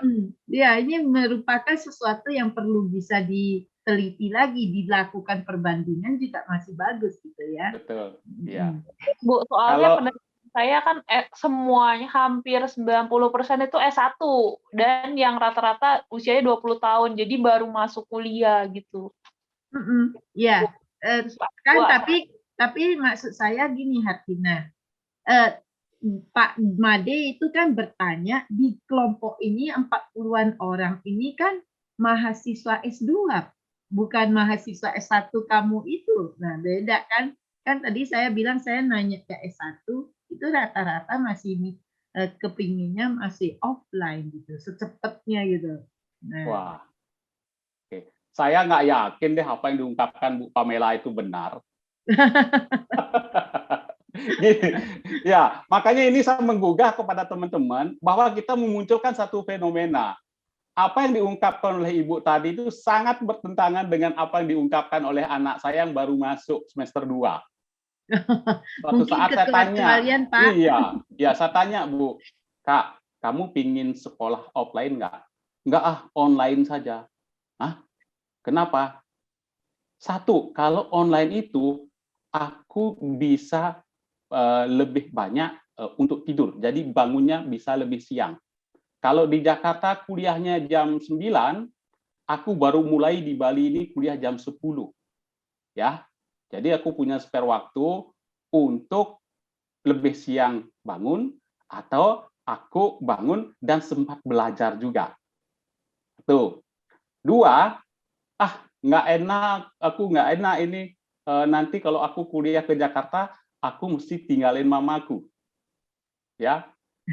Ketiga, kalau aku kuliah nanti di sana, ya aku kan mesti cari makan sendiri.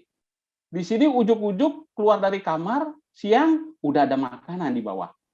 Habis itu kuliah lagi, sore keluar lagi, sudah ada pisang goreng. Wah, ini makanya ini satu fenomena yang barangkali teman-teman bisa kaji. Nah, itu Pak Frederick tuh udah kasih tepuk tangan gitu ya. Si Artina udah kasih jempol, itu satu fenomena. Saya sengaja begini ya Bu Pamela, mengantitesis kan Bu Pamela, supaya kita terbuka bahwa ada sesuatu yang perlu kita kaji terkait dengan pembelajaran offline dan online ini. Ya. Nah, sama dengan waktu kita ngajar pertama kali juga Bu, tahun 2020 tuh, aduh online itu setengah mati menyiksanya. Sangat-sangat menyiksa, mesti upload PPT di sana, mesti kasih tugas, belum lagi kalau ada kuis langsung ada di online LMS itu ya, itu kita susah minta ampun. Belum lagi kita menyiapkan, apalagi sekarang ada sistem video bisa ditaruh di sana, link bisa di sana. Waduh, saya zaman-zaman generasi kolonial kayaknya nggak sampai otak saya ke sana gitu ya. Tetapi kalau saya ditanya sekarang, lebih enak ngajar online apa offline? Wah, sama seperti teman-teman di sini. Jadi kita satu hati sebetulnya. Anda inginkan online, saya pun juga menginginkan online sebetulnya gitu ya. Oke, baik. Ya, Silakan Bu Pamela, ada tambahan Bu? ya, kalau bagi saya yang S2 ini itu karena tadi saya bilang kalau dari kerjaan ya, dari tempat kerja itu sebenarnya online lebih nyaman dan juga ada yang sudah berkeluarga gitu ya. Nah, memang tidak perlu untuk perjalanan dan ditambah dengan apa yang disebut oleh Dimas itu benar adanya gitu. Yang dia tulis tuh tadi ya. Apa Dimas? Ada penghematan ya. Ada penghematan ongkos kan. Nggak bayar Ya. ongkos kos lagi, ongkos Jadi, apartemen lagi, transport, ya, oke. Intinya memang apa ya, kalau untuk mahasiswa S2 sih bagi saya sih cukup nyaman sih online ya. Nah, tapi kalau tadi yang saya sebutkan itu mahasiswa S1 ya, apalagi dari SMA baru masuk ya, terus belum menikmati apa yang dicerita orang tentang orientasi, tentang dan juga ya mereka itu kan jadi kebersamaannya kurang ya karena belum pernah ketemu dan lain-lainnya. Dan menurut saya secara perkembangan jiwa mereka itu jauh lebih membutuhkan yang offline ya. Nah, itu tuh. Nah, ini merupakan sesuatu berbeda pendapat tapi bisa menjadi sesuatu yang bisa diteliti ya. Nah, hasilnya barusan kita bahas nanti di pertemuan-pertemuan berikut yang mahasiswanya melakukan penelitian ini ya. Jadi cukup menarik nih ya. Jadi ada kesempatan untuk meneliti tuh ya. Oke. Baik, terima kasih Bu Pamela. Silakan teman-teman kalau ada pertanyaan. Ada pertanyaan lagi teman-teman mengenai kecemasan? Nah, yang perlu saya challenge ini kan beberapa sudah juga ya selesai tesisnya ya, atau bagaimana ya, yang atau sisa udah dikit nih. Ini perlu ikut jejaknya Hartina ya. Hartina itu sudah publikasi banyak tuh ya. Padahal dia punya penelitian kan sebenarnya untuk Hartina kan S1 harusnya 1 ya, penelitian S2 kan 2, 1 gitu ya. Tapi kenyataannya dia udah meneliti juga ya dengan tim-tim yang lain ya.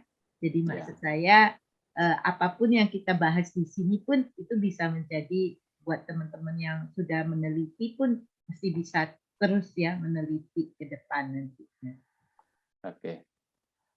Baik, teman-teman, kalau saya ada pertanyaan, saya perhatikan antara tesisnya Hartina yang begitu panjang judulnya, ya, ada 3 konstruk di sana, ya, kecemasan, prokrastinasi, kemudian problematik internet use.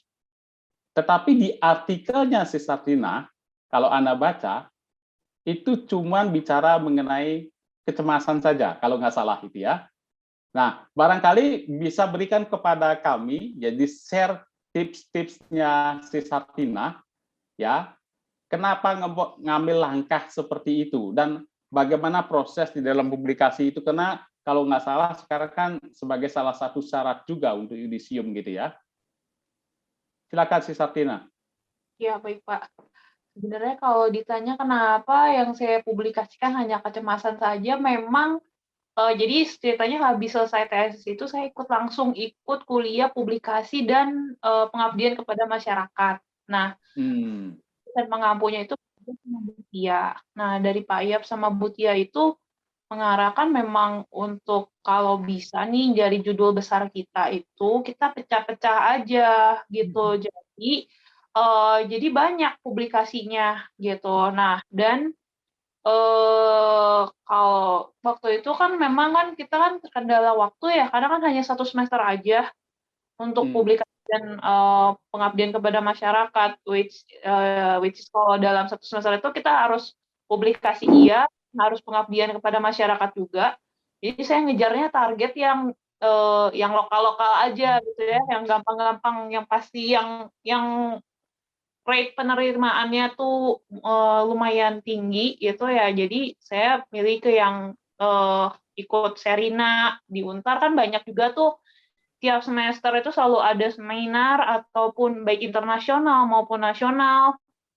Jadi saya ikut, terus biasanya kan pasti akan nge-link langsung ke proceeding atau ke jurnal. Nah, ini kita publikasinya ke jurnal Muara gitu. Kalau misalnya penelitian-penelitian lain yang sebelum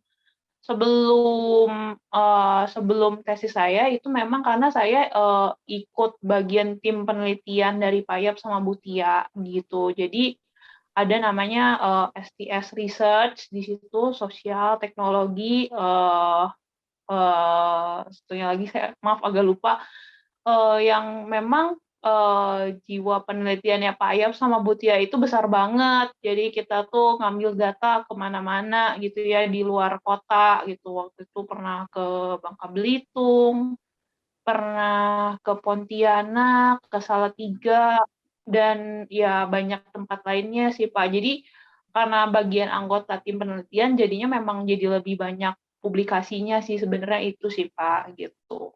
Oke.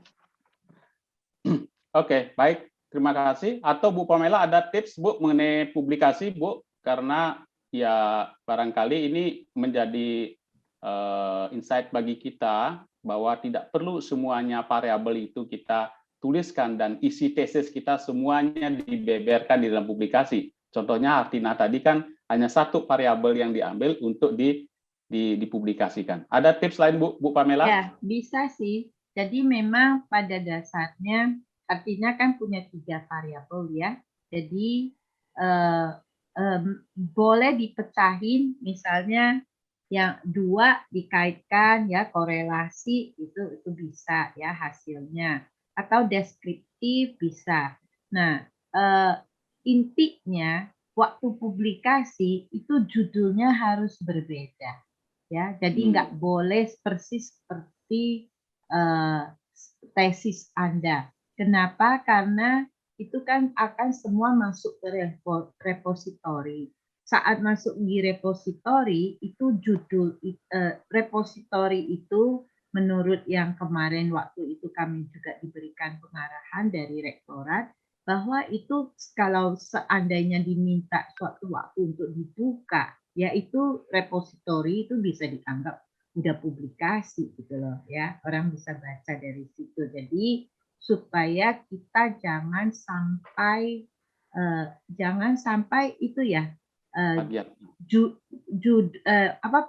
publikasi di 2 tempat, itu tidak boleh ya, tidak boleh dengan judul yang sama. Itu sebabnya bisa diganti judulnya dan mungkin diparafrase lagi ya, atau ditambahin juga penelitian yang sesuai gitu ya. Nah, apa yang dilakukan si Hartina itu cepat ya. Jadi dia itu lihat momen-momennya ya. Di Untar ini memiliki fasilitas yang sangat baik untuk setiap mahasiswa dan kita juga para dosen ya. Jadi setiap semester itu disiapkan ada 1 kali untuk internasional, ada 1 kali untuk yang nasional ya. Jadi contohnya nih, nanti beberapa hari lagi saya dengan tim saya itu akan presentasi di ICBSH ya. ICBSH 2022 itu International Conference. Nanti hasilnya setelah presentasi, hasil paper kami itu akan menuju ke yang namanya Atlantis Press ya. Jadi nanti muncul di proceeding. Oke, itu internasional. Tapi nanti juga di waktu yang tidak lama lagi akan ada yang namanya Senapenmas ya. Senapenmas ya.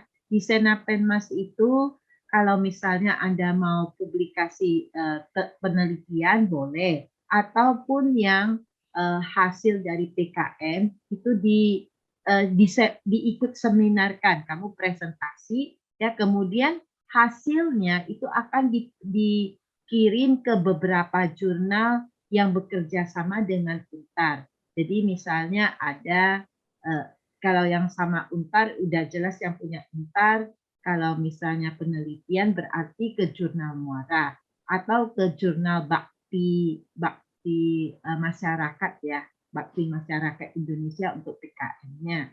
Nah, nanti kalau yang kerjasama dengan kita itu kan ada beberapa lagi ya, universitas lain, misalnya yang di Atmajaya, di UPN atau mana gitu, nanti bisa karena yang hadir itu kan banyak sekali. Kalau misalnya kita tidak cukup untuk bisa menampung semua, bisa ke tempat lain yang udah diatur oleh panitia ya. Jadi itu. Kemudian kalau semester depan itu ada Tcash, biasanya di bulan-bulan 8 ya, itu internasional juga, lalu kemudian ada Serina. Ya, saya ingatnya Hartina waktu itu kejar yang di Serina ya. Ya. Kira-kira begitu Pak Made sama semuanya untuk Anda-Anda yang sudah dalam proses penelitian, kemudian ujung-ujungnya ya harus dipublikasi ya. Karena hasil penelitian kita itu kalau dipublikasi atau dibawakan ke seminar atau international conference, itu banyak orang akan mendengar dan banyak orang akan membaca, itu memberikan, artinya kita ilmuwan-ilmuwan itu memberikan kontribusi yang nyata kepada masyarakat. Baik Bu Pamela, terima kasih banyak Bu atas tips-tipsnya dan juga Sis Artina. Ya, kita sudah selesai di penghujung acara jam 8:58 ya. Ada sedikit waktu bagi saya untuk mendapatkan beberapa kesimpulan. Ya. Yang pertama, tampaknya definisi kita mengenai terutama definisi operasional ya dari diskusi kita ini mengenai problematik internet use itu masih perlu kita kaji lebih dalam lagi. Ya, supaya benar-benar kita memahami apa sih sebetulnya disebut dengan problematik internet use, walaupun tadi definisi konseptual sebagaimana Ibu tadi udah ungkapkan bahwa secara psikologis, secara fisik, secara sosial dan lain sebagainya itu berdampak secara negatif ya. Nah, negatifnya itu yang barangkali di dalam definisi operasional bisa teman-teman bisa kaji lebih luas gitu ya. Nah, yang kedua dari diskusi ini saya dapatkan satu kesimpulan bahwa hasil penelitiannya Sis Hartina itu menyatakan dari partisipan yang ditemukan ternyata di dalam kondisi pandemik 19 ini tingkat kecemasannya cenderung parah. 40%, 44% tadi dinyatakan itu adalah gambaran tingkat kecemasan yang parah. Prokrastinasinya termasuk kategori sedang kan tadi kan ya, dan problematik internet use-nya juga kategori sedang. Dan ternyata prokrastinasi akademik itu memediasi secara parsial pengaruh dari kecemasan terhadap problematik internet use. Ya, itu 3 kesimpulan dominan yang bisa saya temukan di dalam diskusi kita ini. Barangkali ada hal-hal lain yang menjadi insight bagi kita seperti ada variabel self regulasi, self esteem dan lain sebagainya, atau kita explore lagi mengenai dimensi-dimensi dari kecemasan, itu sangat menarik untuk Anda kaji lebih jauh. Ya, nah teman-teman, demikianlah forum diskusi ilmiah kita pada malam ini. Namun sebelum saya tutup, ya saya sendiri yang akan memberikan sertifikat pada malam ini kepada Ibu Pamela, ya sebagai narasumber. Tapi saya nggak tahu tadi sertifikatnya saya taruh di mana, kok nggak ada lagi nih Bu? Jangan-jangan nggak dibuatkan ini? Iya. Saya coba cari dulu nih Bu. Tadi di mana? Tadi sudah ada sebetulnya. Bentar. Padahal sudah dibuka tadi Bu ya, ini sertifikatnya Bu Pamela. Mungkin di WA Bapak. Saya sudah buka tadi. Saya takutnya hilang ini. Nah. Oh, untung masih ada, Bu. Nah, ini sertifikat Bu Pamela. Ya, silakan diterima Bu Pamela sertifikat sebagai narasumber pada kegiatan forum diskusi ilmiah hari ini 15 Maret 2022 terkait dengan topik kecemasan mahasiswa pembelajaran jarak jauh. Ya, terima kasih banyak Pak Made untuk pemberian sertifikatnya ya, untuk apresiasi atas kegiatan ini. Terima kasih banyak. Tolong sampaikan juga terima kasih kami kepada Pak Tommy. Baik, terima kasih Bu ya. Nah, Sis Hartinah pun juga walaupun sertifikatnya juga hilang.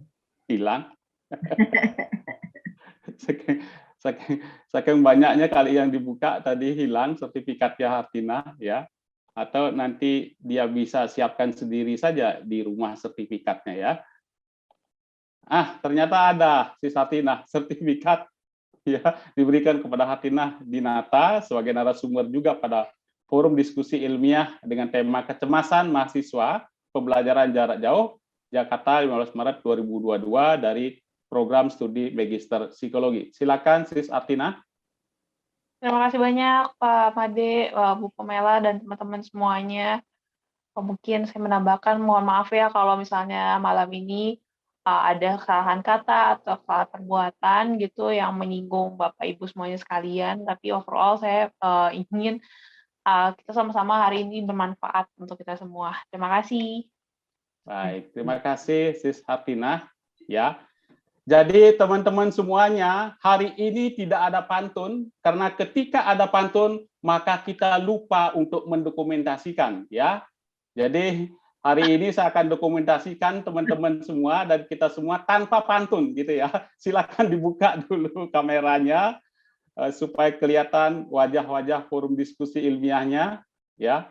Ini yang satu sudah buka tetapi belum semua di saya.